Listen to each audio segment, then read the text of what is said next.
Hallo liebe Freunde des Kriya-Yoga, heute wieder eine neue Folge im Kriya-Yoga Podcast. Heute geht es um die Frage Schmerz beim Kriya-Yoga. Welchen Sinn hat er? Wie kann man den möglicherweise sogar positiv einsetzen? Ja, welchen Schmerz betrifft das vor allen Dingen? Das betrifft vor allen Dingen den Schmerz, wenn man sich hinsetzt zu meditieren. Denn beim Kriya-Yoga ist die empfohlene Sitzhaltung der halbe Lotussitz. Wenn man den nicht gewohnt ist, der halbe Lotussitz ist empfohlen, aber es sind eigentlich alle Sitzhaltungen möglich.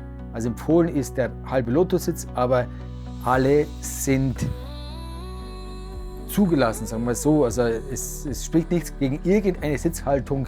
Wichtig ist eigentlich nur, wie das Patanjali schon sagt, Sthira Sukham Asanam. Sthira ist die feste und die bequeme Sitzhaltung. Und was in den Augen der meisten Yogis damit schwingt oder mit impliziert ist, dass die Sitzhaltung aufrecht ist, also dass die Wirbelsäule aufrecht ist, dann ist jede Sitzhaltung erlaubt, aber jede Sitzhaltung normalerweise liegen, auch das Liegen, also das Sthira Sukham, es muss fest und eigentlich unbeweglich, ist auch noch gefordert. Und wenn man die längere Zeit dann beibehält, unbeweglich, also möglichst regungslos, dann wird es in jeder Sitzhaltung zu Schmerz kommen, früher oder später.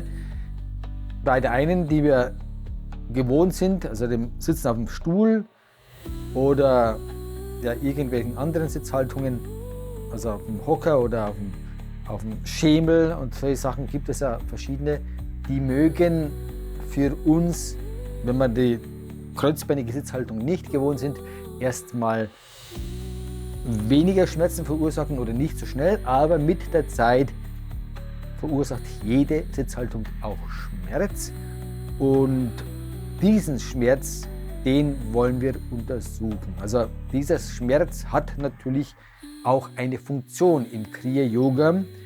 Dieser Schmerz weist uns immer wieder darauf hin, dass wir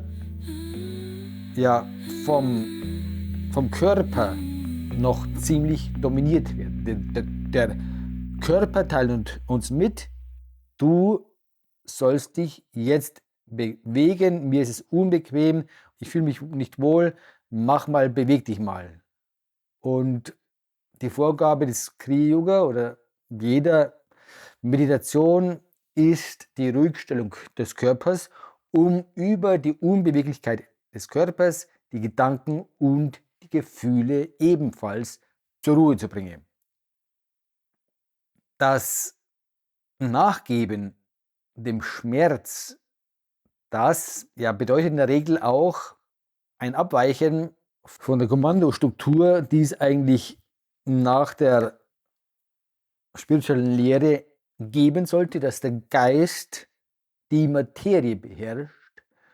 Dieser Illusion, also dieser Wunschvorstellung, die kann man sich so lange hingeben, bis eben der Schmerz so groß wird, dass man dann doch nachgibt und sich dann irgendwie bewegt oder regt.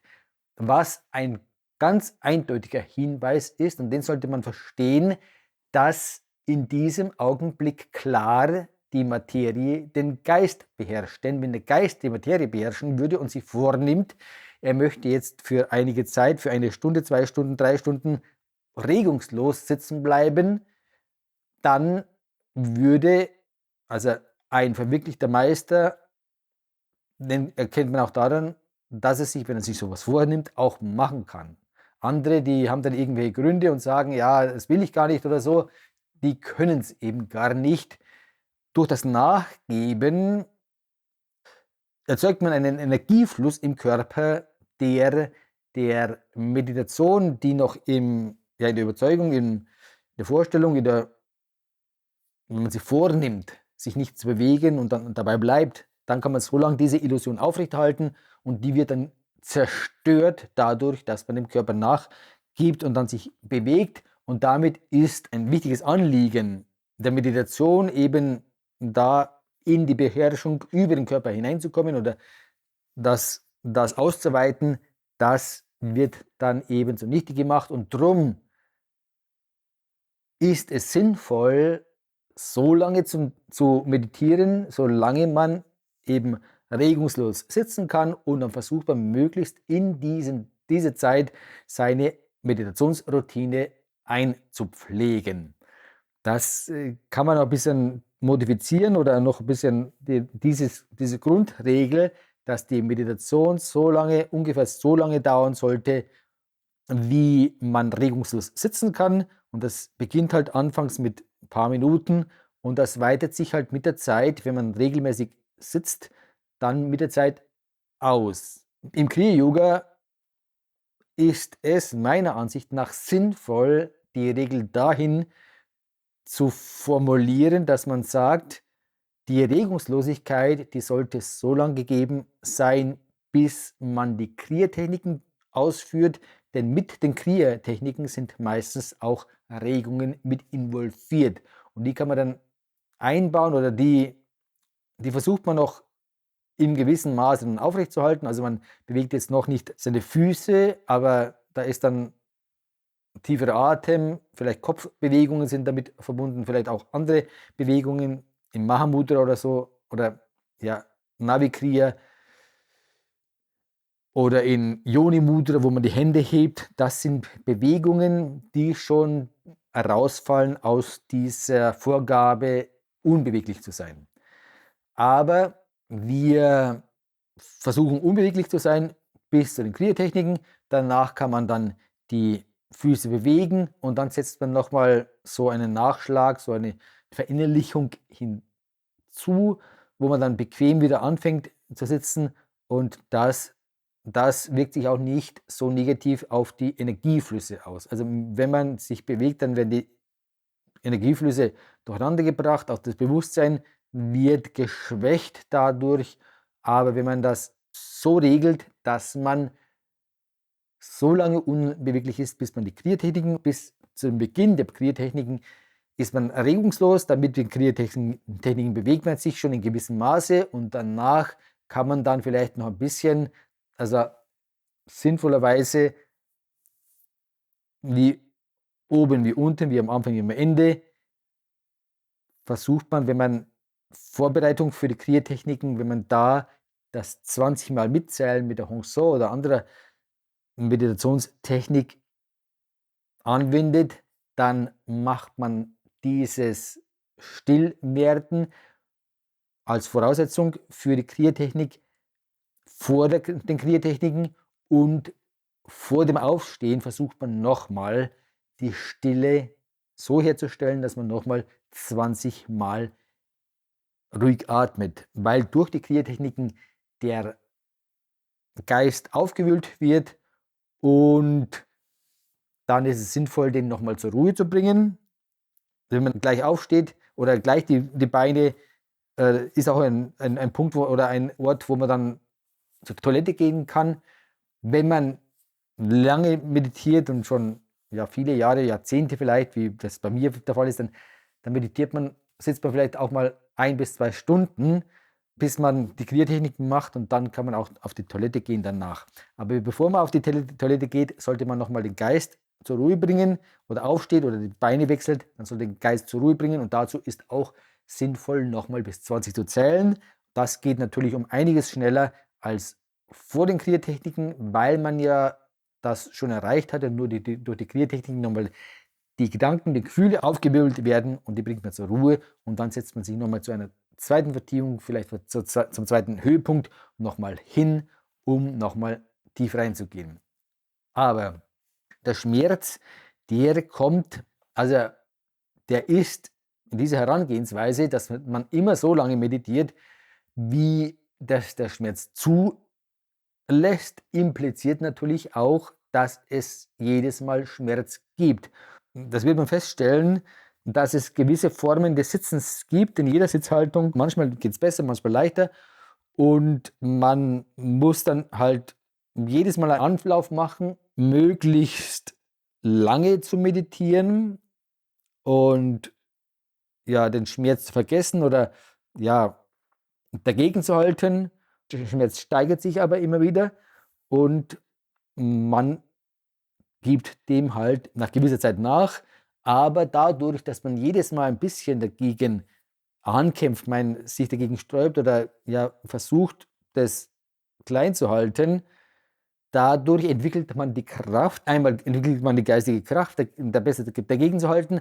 Andererseits stellt sich auch der Körper darauf ein und erlaubt dann auch das Sitzen für längere Zeit, ohne dass Schmerz auftritt. Und wenn man dann mal noch die spirituelle Energie hat, die in Schwung gebracht hat, ein Momentum erzeugt hat, dann führt auch das noch dazu, dass die Blockaden in den Blutströmen oder Energieströmen, die für den Schmerz verantwortlich sind, dann aufgebrochen werden, dass man eben länger meditieren kann und im Idealfall, was auch definitiv möglich ist, auch völlig ohne Schmerz dann sitzen bleiben kann.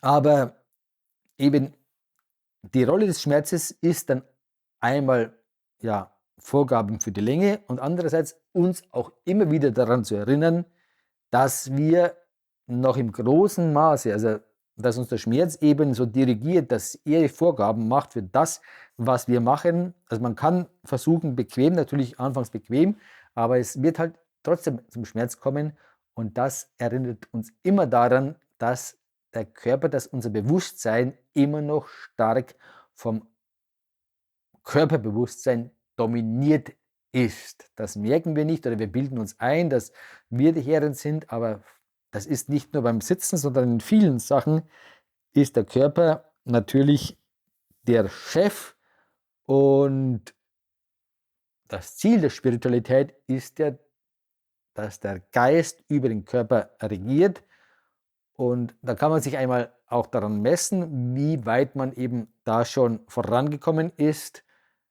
Die ganzen Sinne, das ist ja der Körper, die sich regen, die uns oft an der Nase herumführen, die uns verschiedene Dummheiten machen lassen. Auch das ist das, wogegen es auf einer gewissen Ebene vornehmlich auch ist. Also das hieß es auch immer, diese Kasteiung und den Kampf gegen die Sinne.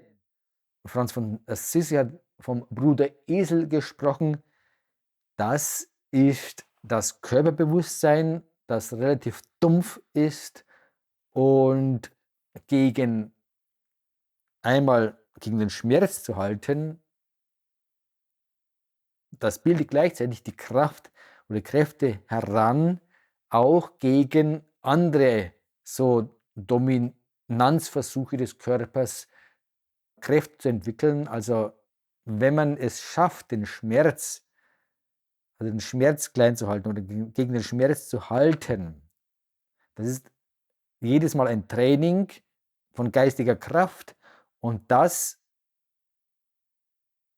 stärkt auch unsere Fähigkeit, gegen niedere, unsaubere oder fleischliche Gefühle und Gedanken dann nicht anzukämpfen, sondern standzuhalten gegen die und die ebenso rechtzuweisen. Denn es ist ganz natürlich, dass der Mensch, der mit dem Körper, der im Körper integriert ist, inkarniert ist, von diesem, also als Kind, da ist man ja fast nur Körper und man entwickelt sich da schon langsam heraus. Und diese Dominanz des Körpers, die über den Schmerz sichtbar wird bei der Kriya-Meditation oder beim Meditieren allgemein,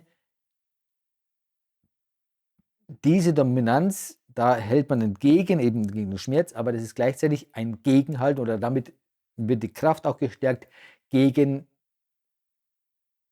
Gefühle oder Leidenschaften oder was immer oder auch Süchte entgegenzuhalten, die uns dominieren.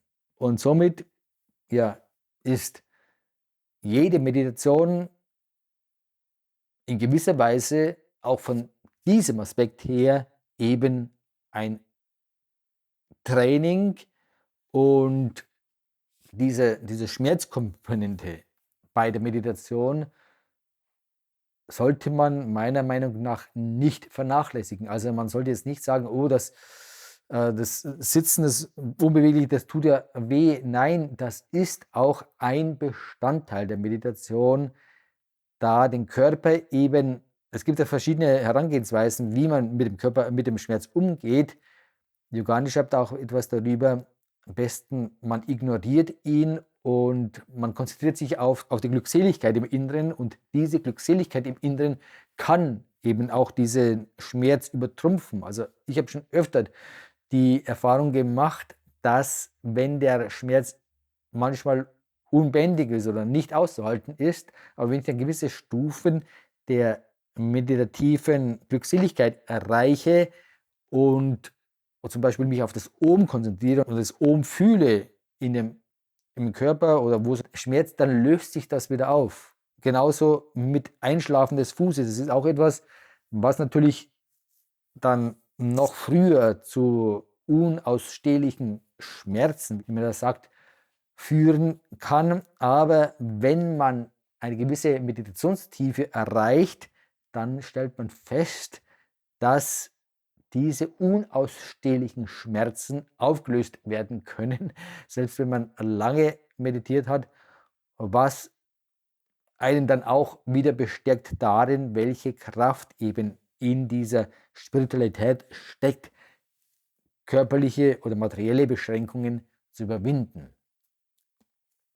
Also der Schmerz hat in der Meditation oder in der Spiritualität seinen Platz.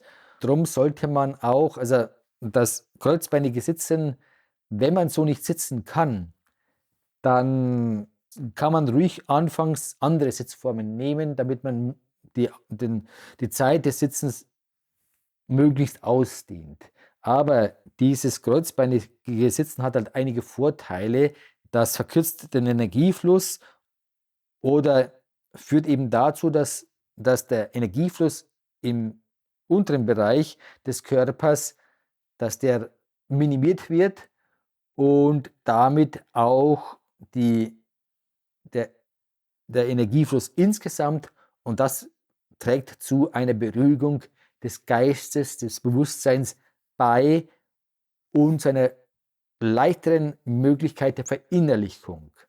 Deswegen ist es eigentlich jedem angeraten, diese kreuzbeinige Art des Sitzens sich anzueignen mit der Zeit.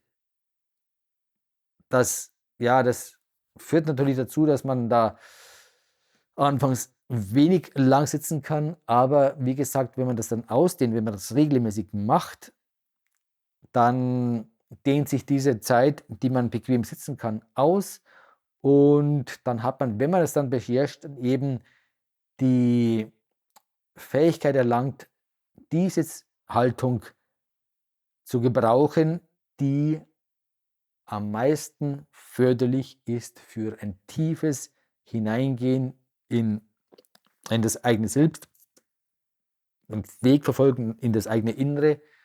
Und ja, das ist jetzt mal das, was ich jetzt so gerade so sagen wollte. Wahrscheinlich fällt mir dann noch was ein, verschiedene Aspekte, denn das muss ich jetzt auch gleich mal sagen. Ja. Wenn ich meditiere, dann komme ich halt in Bewusstseinszustände hinein, in denen mir vieles klar wird und ja ganz offensichtlich wird. Da habe ich dann Erkenntnisse und Durchblicke und ja, wird mir vieles bewusst.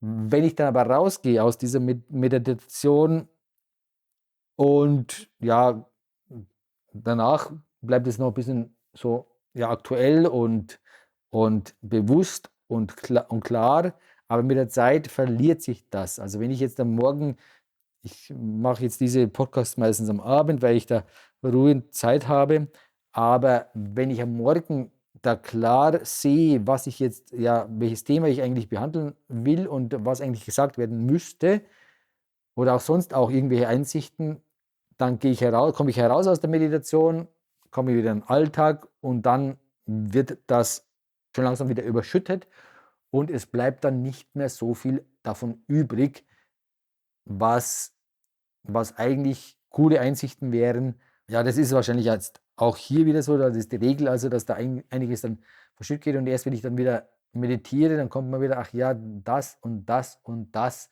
wäre auch noch zu sagen gewesen. Aber gut, das wäre jetzt das zu diesem Thema Schmerz. Also Schmerz sollte nicht vernachlässigt werden. Schmerz ist auch ein Freund von uns. Er weist uns darauf hin, auf die Baustellen, die wir haben. Vornehmlich jetzt, wenn man meditiert, eben, dass wir als Menschen, als noch nicht Geläuterter, wobei das Geläutert natürlich jetzt einmal da geistig geläutert sein kann, aber da gehört halt auch das körperlich Geläuterte dazu und da muss man sich auch mit den Neigungen und mit diesen Dominanzansprüchen des Körpers auseinandersetzen und dem eben nicht alles zugestehen. Man soll sich nicht kasteien jetzt Askese oder so aus Selbstzweck.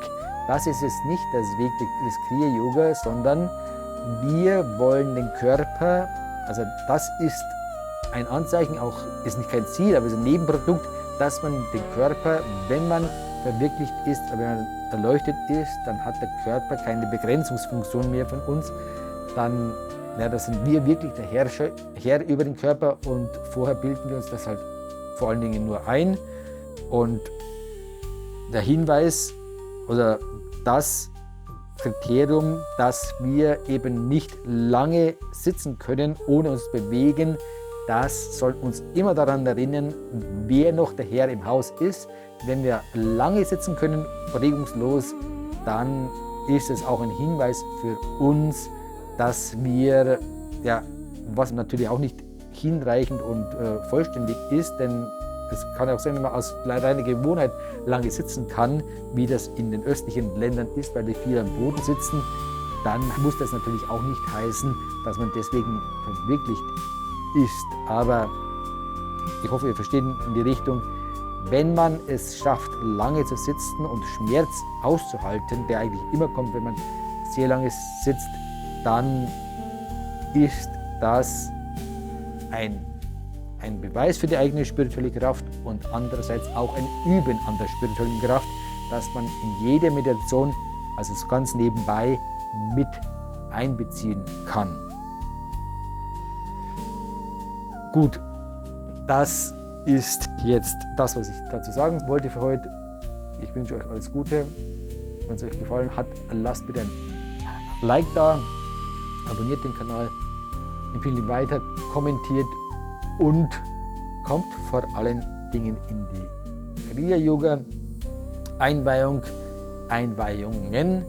Und falls ihr schon dabei wart, dann kommt gerne nochmal und übt vor allen Dingen natürlich die Kriya-Übungen einmal mindestens am Tag ausführlich oder zweimal, wenn es nicht so ausführlich ist. Namaste, Hariom Tatsat. Ciao.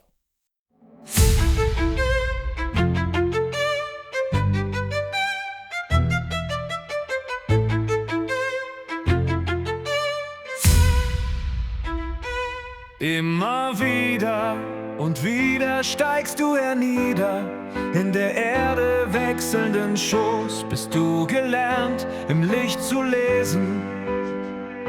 Das Leben und Sterben eines gewesen und alle Zeiten zeitenlos, bis sich die mühsame Kette der Dinge zum immer ruhenden Ringe in dir sich reiht. In deinem Willen ist Weltenwille, Stille ist in dir, Stille und Ewigkeit. Immer wieder und wieder steigst du hernieder, in der Erde wechselnden Schoß bist du gelernt, im Licht zu lesen. Sterben eines gewesen und alle Zeiten zeitenlos, bis sich die mühsame Kette der Dinge zum immer ruhenden Ringe in dir sich reiht. In deinem Willen ist Weltenwille, Stille ist in dir, Stille und Ewigkeit.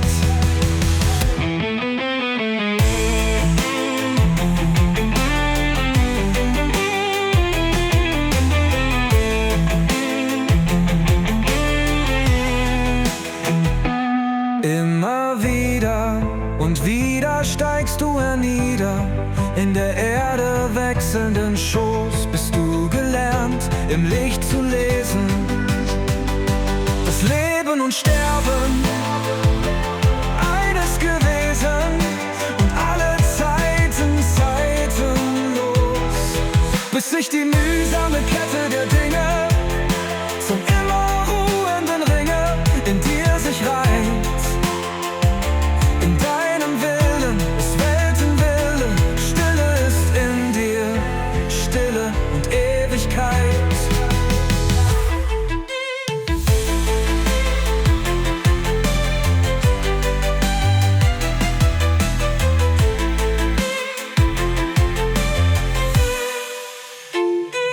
Immer wieder und wieder steigst du hernieder, in der Erde wechselnden Schoß bist du gelernt, im Licht zu lesen. Das Leben und Sterben eines gewesen und alle Zeiten zeitenlos, bis sich die mühsame Kette der Dinge zum immer ruhenden Ringe in dir sich reiht. In